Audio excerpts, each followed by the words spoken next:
me introduce you then. Right, ladies and gentlemen, let's take our seats for the next section. If we can settle down. Right, I hope you enjoyed the homemade biscuits. Were they good? Very nice and tasty. Right, our next guest is stood right behind me. I'm sure you'll all recognise his face, or most of us will, from UK column. So he has his slides ready. Fix Britain. Let's see how he's going to fix it. Welcome on stage, Ben Rubin.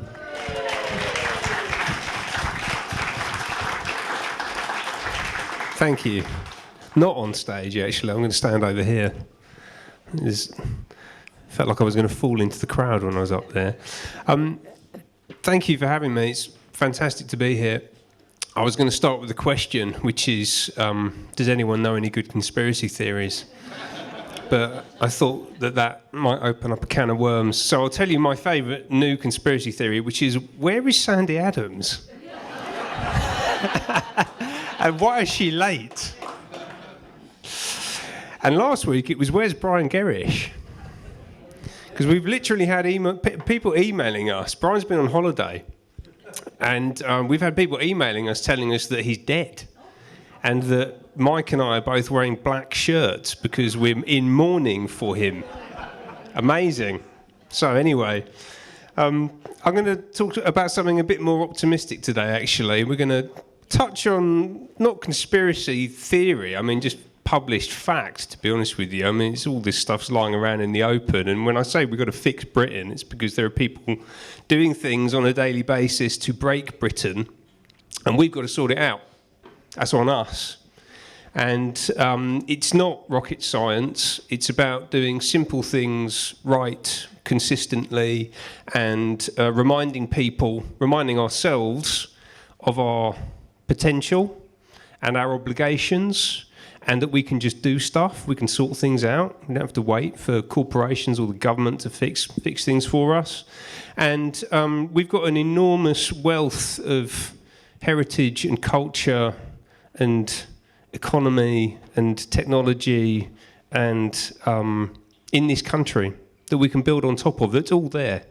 And it's just being obscured, and we've got to clear the dirt away and get back to the good stuff underneath, right? It's a process of archaeology almost, in order to fix the country and get things moving again. And actually, we can do it pretty quickly, I think. You know, not in 30 minutes, which is what I've got now, or 40 minutes or so. It'll take a little bit longer than that, but it won't take decades. I think it can happen in years, and it's already happening, importantly, right? So I'm going to talk about some stuff that's happening across every immediately important area of society that I think is evidence of the fact that this is already underway. So look, we're going to talk a little bit about some context. What's happening?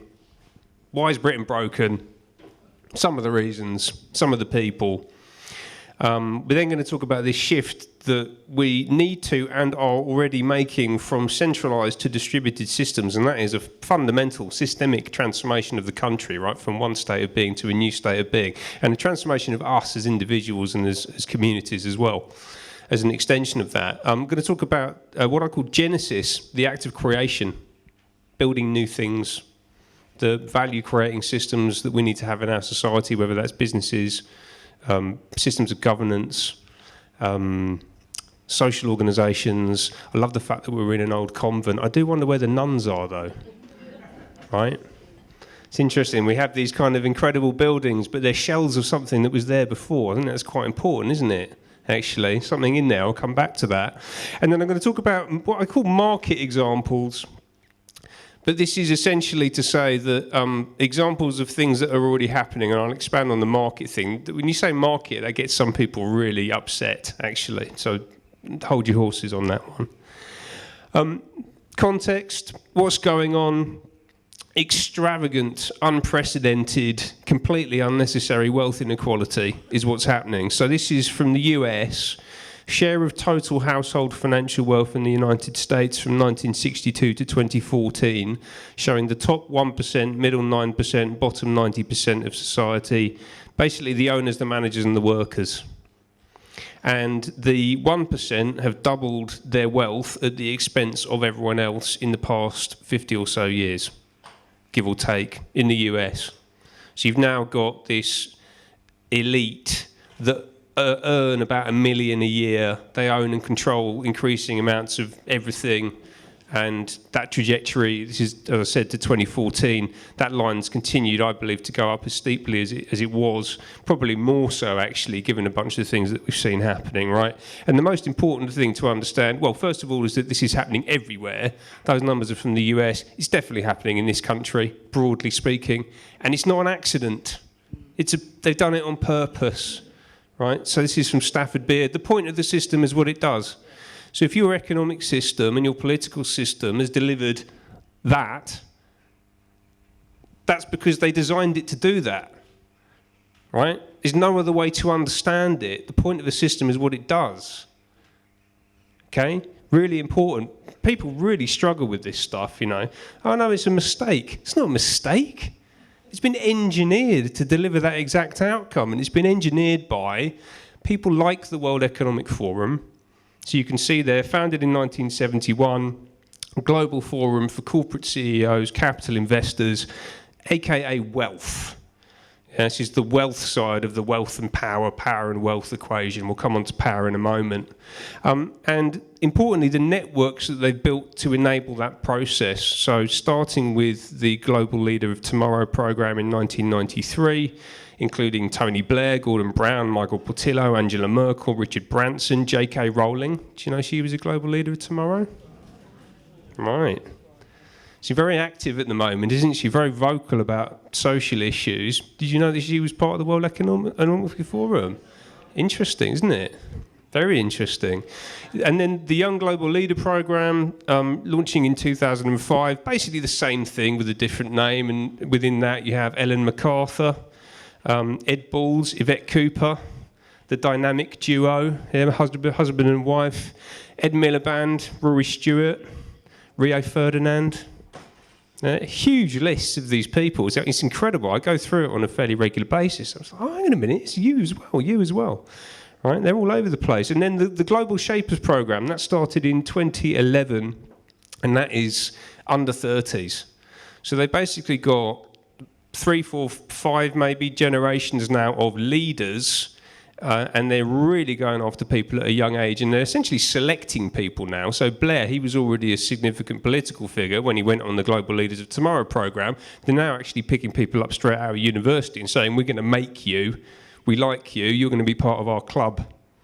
And then they get stuck on the conveyor belt, and they help to engineer this whole process that we've been looking at. And as I said, that line is continues going up. This is at the top. The red line is around 65% in 2014. I think that it's around 85% today, and we know that they want to get that to 100% by 2030 because we will own nothing and be happy. And that doesn't mean them, that means us.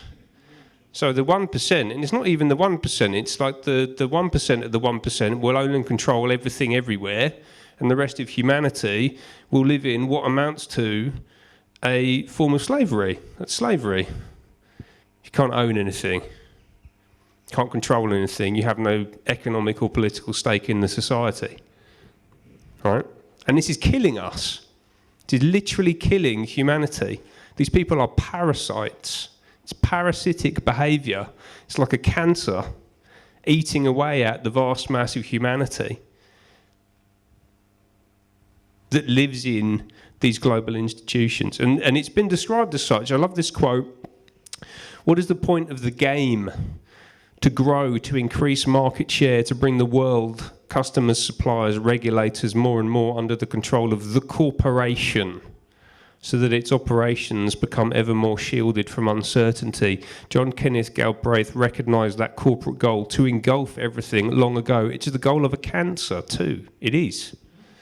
To engulf everything.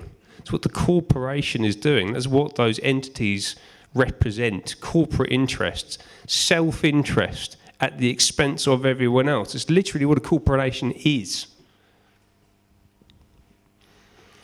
She's part of the Club of Rome, by the way. So it's really interesting. You see these quotes coming out from people like Donella Meadows. But she was involved in writing The Limits of Growth. So they'll come out and they'll say stuff and you go, yes, I agree with this completely. But then they'll make recommendations that make the situation worse. And you see that again and again and again. And they've done an incredible job of infiltrating the sustainability movement in particular with all this climate change stuff. It's completely compromised. And it's not just the corporations. This is the crucial part. I just talked about wealth and I mentioned power. Power is absolutely crucial to this as well. And essentially what we're being subjected to at the moment at a global level, and that's being disseminated down through the entire system, is essentially a form of fascism. So Mussolini, who invented fascism, so is quite a good reference point, said that fascism should more appropriately be called corporatism because it is a merger of state and corporate power. And that's what's going on at the moment. And that is the World Economic Forum and the strategic partnership that they signed in June 2019 with the UN. Money and power. Power and money. Signing a strategic partnership. That is the little fascist handshake there, see? Guterres and Schwab. Antonio Guterres, by the way, I've been looking into him recently, fascinating guy. So he was the president of Socialist International from 1999 to 2005, I think it is. And Socialist International was founded in 1951 by the Fabian Society as their primary vehicle for implementing global socialist, aka communist government. And they explicitly reference in statements from the time using the UN to achieve that. He's now the Secretary General of the UN. And the Socialist International replaced the first international, founded in 1864, I think it was. And that was run for many years by Karl Marx himself. So this is communism, but not as most people understand it. And this is why this is so toxic, ultimately, because it's not just purely communism. Because people get very confused when you say they're communists, because they go, well, hang on a minute, who's that? Why are Coca-Cola there? And why are Visa there? And why are all the other multinational corporations there? And it's because they like communism, because it centralises everything. And you end up with one corporation that is control of all of the markets, and it's called the government. And people don't understand that. They think communism is about making things better for the working man, and it isn't. It's about organising the workforce in a way that is useful for productive output of industry. That's really what it's about. And this is what we're being subjected to by these people completely unelected. Up until about 3, 4, 5 years ago, completely unheard of. No one knew who Schwab was. No one knew who ran the UN. They didn't care. But it's becoming increasingly important for us on a daily basis. And their agenda is being progressed by these things. So these are the Sustainable Development Goals. And I know I'm talking to a sophisticated audience, so I don't need to go on about this too much, right? You've probably all seen these. But they sound great, right? No poverty. That sounds nice, doesn't it? And everyone goes, yes, we can get behind that. No poverty, fantastic. But what does it mean? Devil is in the detail, as they say. Well, their solution for no poverty is to make everyone dependent on handouts from the state, facilitated through a digital banking system run by the Bank of International Settlements using technology that's built using slave labour, i.e. smartphones, right? Everyone has a smartphone, everyone gets digital cash. It's all managed through a central banking system. No poverty. Everything's completely centralised. And you can go through every single one of these and you can just go no, no, no, no to all of them. 169, around almost 10 each. These targets and indicators about progress towards centralisation of wealth and power, presented as sustainable development for the benefit of the whole of humanity. It's unbelievably cynical. And these people are completely unnecessary, right? This is the thing to understand. You could remove the global and regional and to a certain extent the national layer of governance, and it would not change anything apart from making our lives a lot better. Pretty much across the board. You know, you don't need the UN, this is a quote from Nick Hudson, if I have a pothole problem on the street, I don't need the World Health Organization or the UN involved in the solution to the pothole problem. We just got to go and sort it out. And this is what people are losing.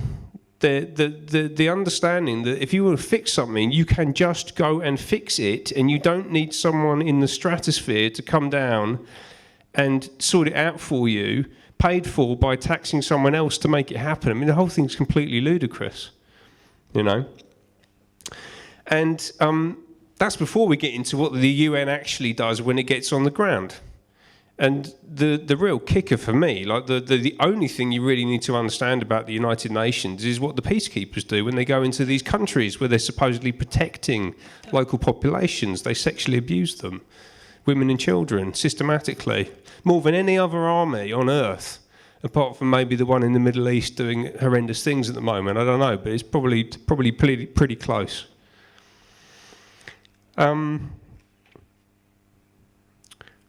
So it's wealth and power, and it's the banking system, the financial system. So also in 1971, Nixon ended dollar convertibility into gold. I'm sure it's just a coincidence that the World Economic Forum and was initiated, and then that happened the same year. And that basically meant that the dollar was now fiat currency. They can print it out of thin air. They do that on a regular basis. The first time that happened at significant scale was in 1987. Black Monday. Was it Black Wednesday? No, it was Black Monday. October 87. And you can see an immediate jump in wealth controlled by the 1%.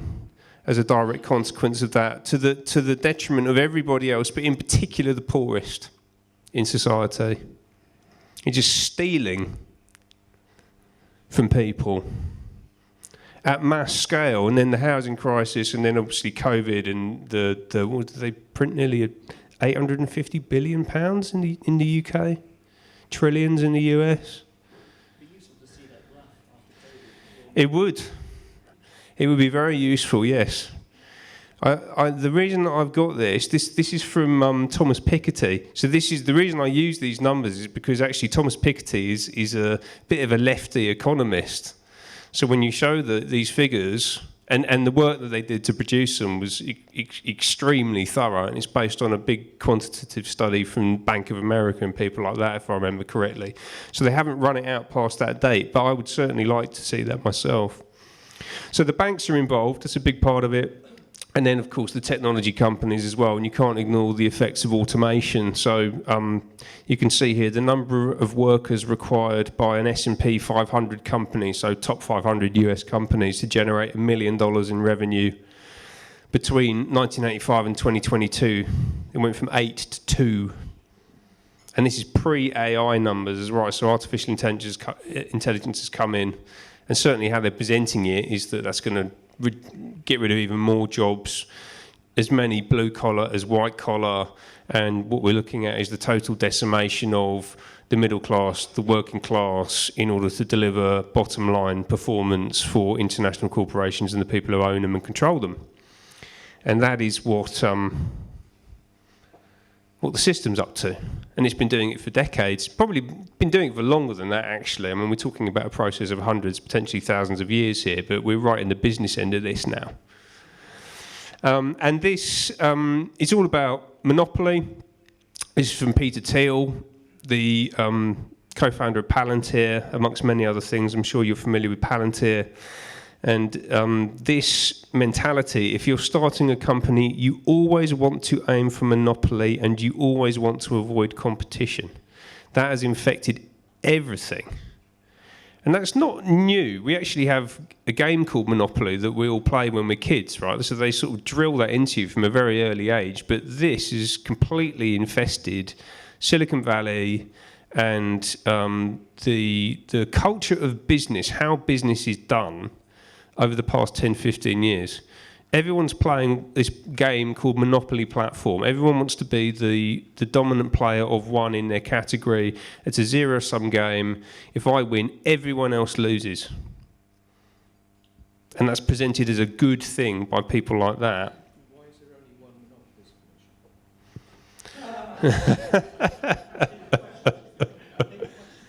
Why is there only one Monopolies Commission? Well, clues in the name. And that whole industry, by the way, as we talk about tech, talk about Peter Thiel, the whole industry is basically, and I referenced this a moment ago, it's all predicated on the use of slave labour.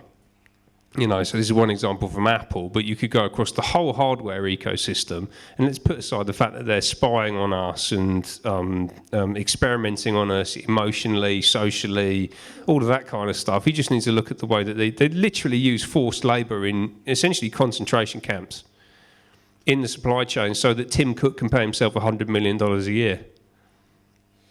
And these people are held up as leaders, people to emulate, people to admire. You know, it says something about our society that it's reached this point. And that is centralisation. Those are just, I mean, what was that, 10 minutes talking through some of the key kind of component parts of it, the key players, the outcomes that their activities have delivered. And we got to change this.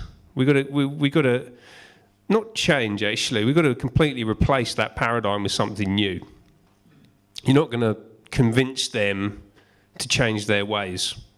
You're not going to get into the UN system and work your way up and get to the top and then make decisions and redirect how it works. It's not going to happen. Can't.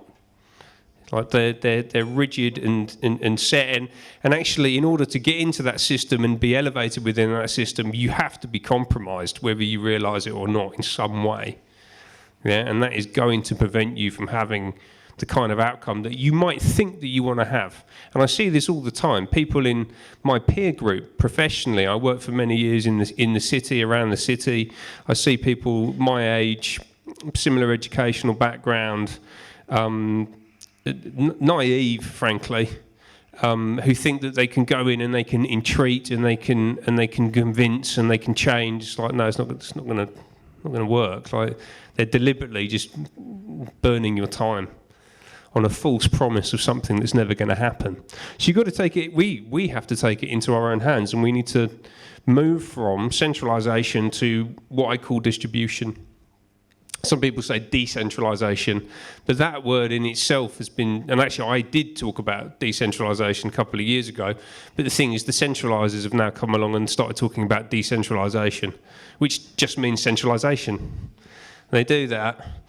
And actually, so if you look at what's happening with the mayor system at the moment, for example, they call devolution. Oh, we're going to devolve power out into these new metro mayors. So no, you're not. Like you're all running on the same system. This is actually you're turning the country into Westminster. You know, it's just an extension of the Cabinet Office now, rather than us being independent counties, parishes, whatever it might be. Yeah, so, and the same thing's happening in the tech world, same happening everywhere else. So I use this term distribution, distributed systems, which also has the kind of nice, sort of neat feature of touching on the idea that we have to distribute power and wealth and opportunity out as far as possible, because that's ultimately what this is all about. And I talk about them in opposition to each other. So the ultimate endpoint of centralisation is globalisation, because if something is completely global, then it's completely centralised, right? It's run everywhere from one single point. Yeah, and that's what they're driving towards, not just at an individual corporate level, but actually behind the scenes, everywhere. I'm not going to tell you that I know exactly where that is going to be run from, but that is ultimately what they would like to achieve. And those systems are very hierarchical, inherently hierarchical. They're top down, so they're managed from the top by a power structure that is broadcasting a completely singular and dictatorial message down through the system that has to be adhered to. There's no flexibility to it. It's completely rigid. It's machine-like. So we become cogs in a machine that is designed and operated by someone else. Yeah, they're completely mechanical.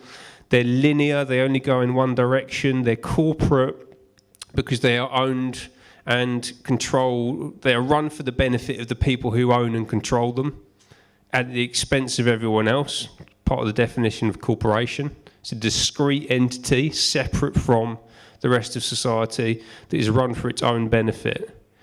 Yeah, and that's what these centralised systems are. And they're completely technocratic. They talk about democracy all the time as well. They're not democratic, not in the slightest. They don't care what you think. If you want something different to what they want, then they'll just re-engineer the question or ask it again in 100 different ways until they get the answer they're looking for. Yeah, so they are run as a technocracy, a tiny little management group of select leaders and experts who control everyone else in society from the top to the bottom. Right? That's what the UN is, what the WEF is, what any major corporation is, it's what the UK government is ultimately. Yeah, completely centralised around SW1. And what we need to move to, what this transformation is about, and as I said, this is already happening, we've got to get to a distributed system that is local, that's built from the bottom up by the people who use the system in the local area, in the immediate vicinity of where the thing is being created, to a specification that they set because they understand the problem better than anyone else possibly can. Right? In a way that enables plurality, actual diversity. It's another one of those words that gets used. We want diversity. No, you don't. You want total uniformity. You might have people of different skin colours and ethnic backgrounds, but they're all behaving in exactly the same way. They all think exactly the same thing. That's not diversity. It's the opposite of diversity. Diversity is when you go to, it's probably the same around here, but I remember going through the north of England, and you get people, one village to the next, who'd have different accents to each other. You know, and they could tell someone from that valley based on the way that they pronounce certain words. That's diversity. Yeah, not what gets presented as it to us today. It's about collaboration, it's about flexibility, it's about systems that are organic, because we are organic, we are biological entities, we're not machines, really importantly. That has dynamism, allows for complexity, is social and not socialist, yeah, but just social, and empowered, which is to say that we can all participate in this and get on and do it ourselves without having to wait for someone over there to say that it's okay or to fund it. And I'll come on to that funding question in a moment. And this is a profound change, actually, because we've been driven towards centralisation at a national level, and really in the last 50 years at a regional and global level, by every single piece of the apparatus, the education system, the media, all of the institutions, what the corporations are trying to do, what the different levels of governance are trying to do, and it has been drilled into people, and we are going to need what I call a spiritual revolution, actually, not just an industrial revolution, but you could also call this an intellectual revolution, a cultural revolution, and not in the Maoist sense, right? But this is something that is going to not just need to be. It is. This is about human flourishing, and not just what operating model we choose to deploy in the back end of our business. If that makes sense. And if we don't do that, if we don't change our minds, then we're not actually going to achieve the kind of outcomes that we need, that we're looking for. And I love this quote. This is from Robert Pirsig, Zen and the Art of Motorcycle Maintenance. If a factory is torn down but the rationality which produced it is left standing, then that rationality will simply produce another factory. If a revolution destroys a government but the systematic patterns of thought that produced that government are left intact, then those patterns will repeat themselves. There's so much talk about the system and so little understanding. If we don't change the systematic patterns of thought and behaviour that produce the situation that we're currently in now, then we're just going to make the same mistakes, crucially. And that means that we have to change. And that's what a lot of people find really difficult to deal with, because when we realise that we're part of the problem, we have to change, then that becomes very personal, and change is hard.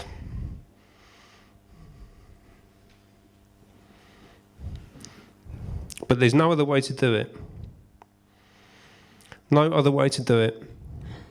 But luckily, it is all within our gift, and we can all participate in this process of creation. I call it Genesis, because essentially is what it is. The generative principle, our capacity as human beings to create things that we need in order for our society to flourish and to replace the existing model, because we cannot change it. As I said a moment ago, you can't change things by fighting the existing reality, trying to get into the existing reality and changing it from the inside. To change something, you have to build a new model that makes the existing model obsolete. And we're in the early stages of this. I talk about this idea of value-creating systems. And when I talk about value-creating systems, that just means a business, a charity, a government department, something that exists in our society that creates value for citizens, the things that we need. And I'll come to some examples in a moment. And we're essentially in this bit down here, Genesis. We're testing and we're learning, we're experimenting, we're iterating. We're trying to build certainty about what it is that's required and how it's going to work in the future before we can then make those things more ubiquitous and get them distributed out into society.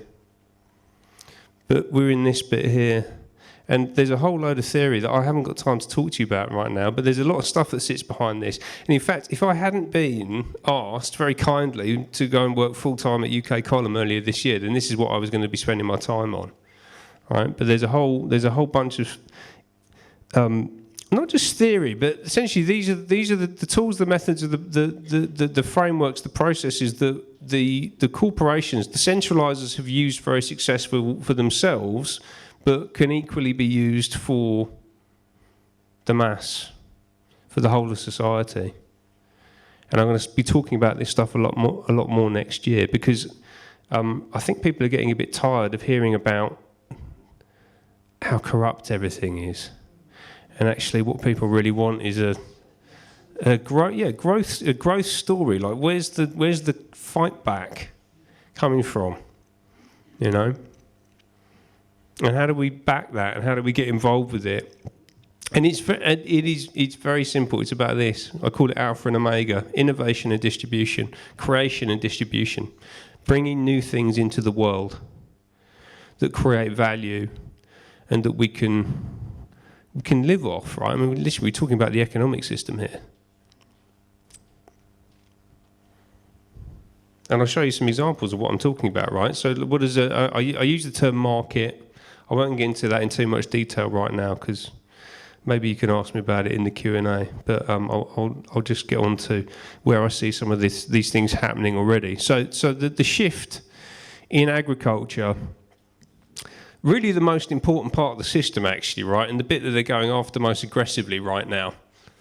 The centralised system, what we've got to get away from is this, right? That's not food. It's at best a drug and probably a poison, right? But these companies and the brands that they put out into our food system, we got to get away from that. We have got to get away from that, and we've got to get towards the land, farmers. That's what we should all be doing, because the best way to support the farmers and to keep them in the fields and not being arrested outside of the Houses of Parliament. I don't know if you saw that earlier in the week. Yeah, was it Gareth Wynne-Jones? Lovely guy. I interviewed him last year. I'm sure it's Gareth. Being arrested outside of the House of Parliament for going down and protesting with his tractor. I need to talk to him, because I don't think that's the right solution. Don't drive all the way to London. We can do other things that are much more impactful than that. And we need to keep you in the field, sir, because you've got a job to do, because we need to eat. And actually, one of the best ways that we can support them is by buying direct. Yeah, absolutely, because then they get to keep all the money, and it doesn't go to Tesco. You know, who could equally be on that side? Yeah, because that's Tesco, that's Sainsbury's, that's Aldi, that's the whole food industry is in this bit. I've just used that as one example, right? And also doing it ourselves. And actually, I've been. Did someone say they were from Totnes earlier? Someone came to talk to me who was from Totnes. Yes, hey, yes, sir, over there. And we've got someone else from Totnes. There's loads of growers around Totnes. I've got a good pal of mine called Nigel who lives on he's got an acre of land, and he just lives on the land and he eats off the land, and that's what he does. Like he's a permaculture, and we could be so much smarter about the way that we use the land that we've all already got access to. Not that I'm sitting here with a huge back garden or anything like that, but like there's things that can be done, and they're already beginning, they're already happening. I'm very happy to say. But we've got to protect our farmers, and actually, when you sort out agriculture, you sort out pretty much everything else. Actually, most importantly, you sort out the health system, because we are what we eat. These cliches exist for a reason, it's because there's a lot of truth in them. So the reason that we're so ill as a society is because we eat rubbish, and we consume rubbish through our eyes, and in terms of the media that we consume and the technology that we use and all that kind of thing. But food is absolutely fundamental to this. The centralised system, obviously, in the UK and in healthcare is that the NHS, which is I could stand here for 5 hours and talk about the NHS just to say that it's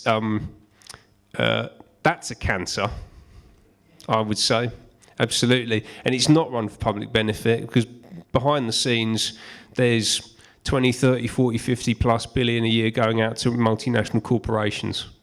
It's not run for health reasons at all, right? What does a distributed system look like? I don't know if anyone knows Zoe Harkham, my mate Zoe, lovely. And she just promotes, dead simple, I said at the start, simple things, really simple things. Eat well, sleep well, exercise. And you'll feel better. Amazing, isn't that incredible? And eat real food. Stuff that's from the local area, that's seasonal, that's not come out of a packet, doesn't have a barcode on it, and that your grandma would have recognised as food. Bang. You could shut down the NHS if everyone started behaving like that. You can get rid of all chronic diseases. It would be absolutely transformational for the society, which is obviously why they don't want anyone to do it. Education. When I was growing up, my mum used to tell me not to sit too close to the TV. They are literally strapping high-definition screens to children's faces now. It's unbelievable. Made by slaves as well, right? Like I said. Slave-made tech strapped onto the face of the child so that they can pump rubbish directly into their brains. What do we need to get back to? Offline, forest schools. I love this. I did an interview with a lady called Tony Buchan last year. She's got a forest school just outside of Canterbury, and she just has the kids down and they play outside and they do maths lessons counting the different coloured leaves, and that's education, and this huge increase in homeschooling that we're seeing, I'm incredibly encouraged by. State education is just as bad as state everything else. BBC. Luckily, we got UK column, which is why I've not felt so bad about not doing as much in this. But this project, by the way, this was called Pattern. So that phrase earlier, patterns of thought and behaviour in order to deliver outcomes. So I called it Pattern. And the reason I'm not doing that, or haven't been doing that quite so much, is because I've been working with these guys, which makes me, I don't feel so bad about it, right? Because actually this is an important part of the system. But the most important thing about UK column, or the media space that we participate in, is that UK column cannot become the BBC. And there's a lot of people who think that the UK column needs to get bigger and bigger and bigger in order to become essentially a new BBC. And we don't want that at all. What you need is lots of UK columns. Every major city should have something that looks like that.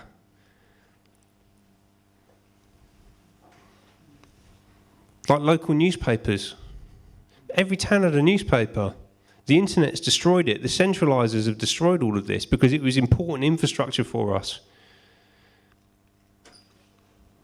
People had good jobs. I had an interview last year with a guy called Paul Kudanek.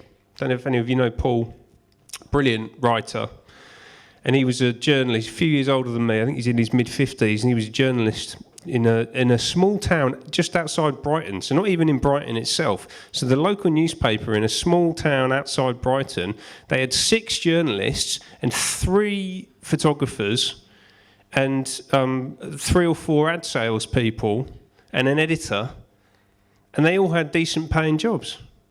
And the local area had proper scrutiny of local government.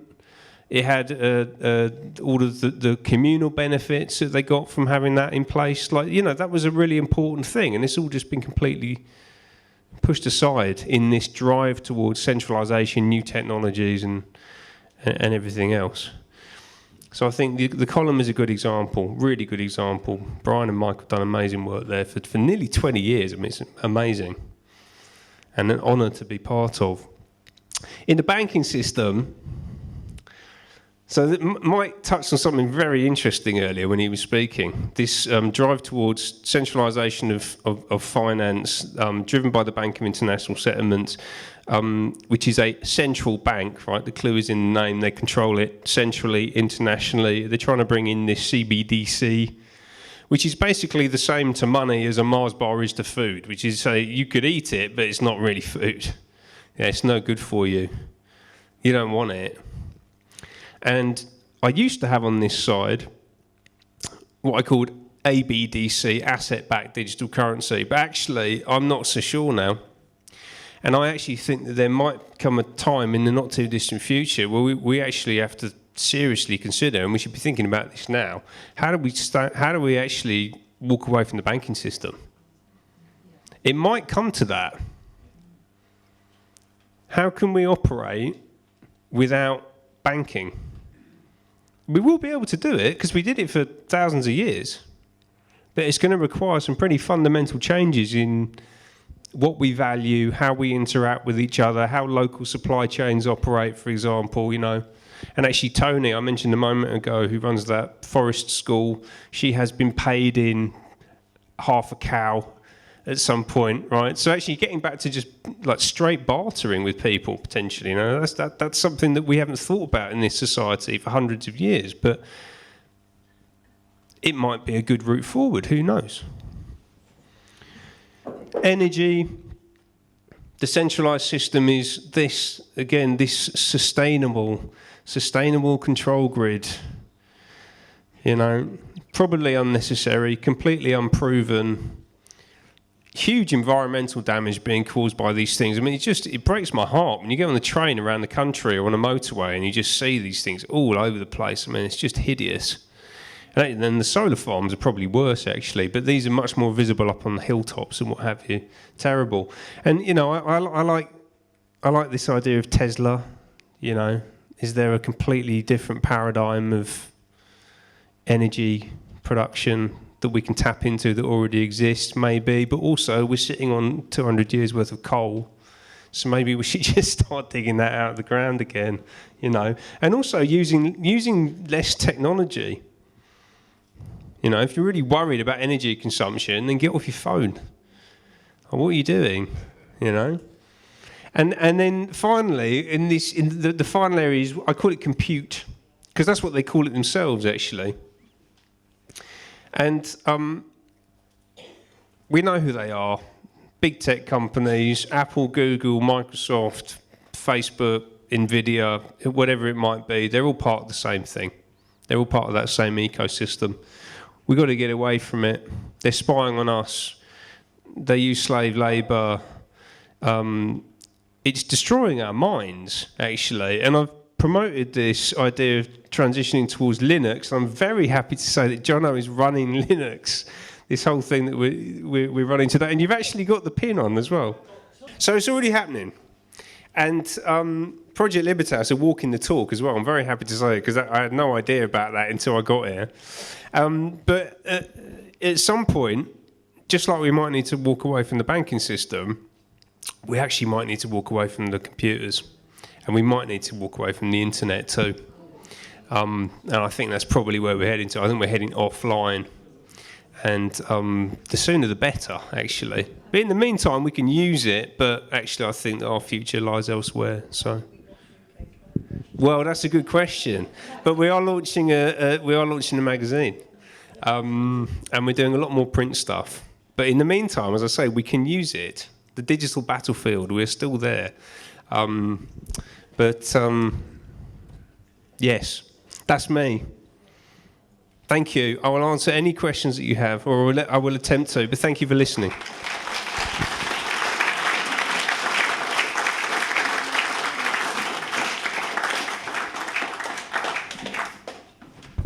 Right. Have anybody got questions? We've got 10 minutes before dinner is being served. Sam, who has cooked the food, is downstairs waiting. So if you are hungry, we shall keep the Q&A brief. Would you like to come to the microphone and ask your question for...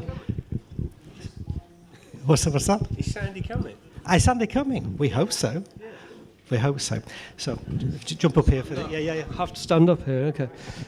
Firstly, thank you very much to the Stroud ladies again for hosting this. Brilliant. One of the times I came down here, I was with a friend who's moved away from this area to west of Wales, and he coined a term, parallel economies, which I think is brilliant. And I think, I didn't know what you were going to be talking about, but I think it's fantastic. And I think that term, parallel economies, is so important because we should all be going back to trading in some way. Okay, there are loads of barriers. So this isn't really a question, it's just really supporting what you're saying.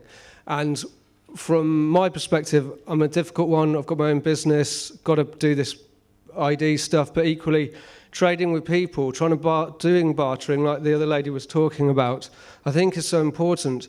And we are all within the system, but I think it's about working out how to be less reliant whilst we're within it on all services.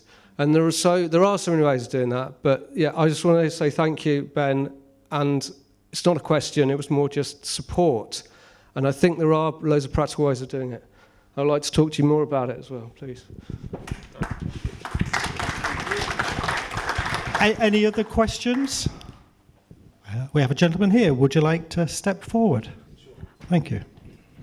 Can I take the mic from here? It doesn't go very far, but for the camera. Okay, all right.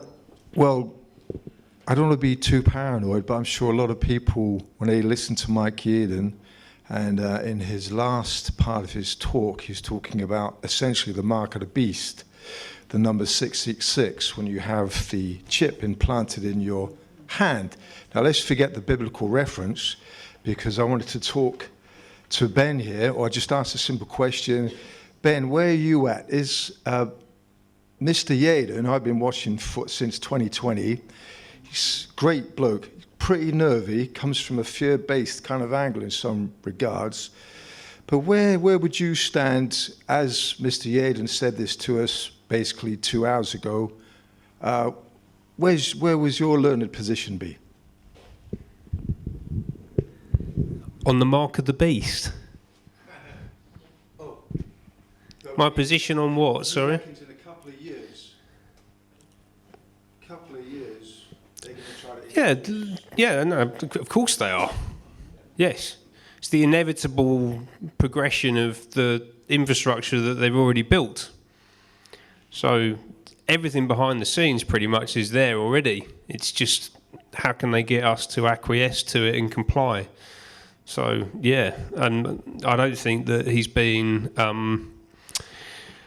don't think he's over the top in what he's saying at all. And you can layer as much biblical stuff over it as you want, because whether you believe in that or not, the people doing this do. They definitely believe in it. Yeah. And, you know, they're doing evil things, as you would expect. So...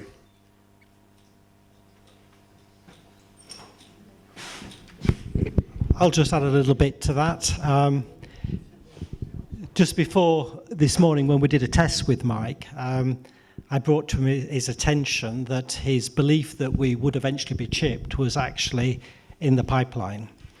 Apple have no more designs for iPhones beyond 2030.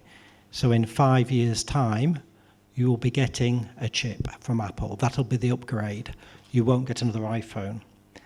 So let that sink in. It's not long. We need to get our data out of the systems and bring it back and hold it locally and make this disconnect. They will be using that. If you don't take the chip, you won't have access to your currencies.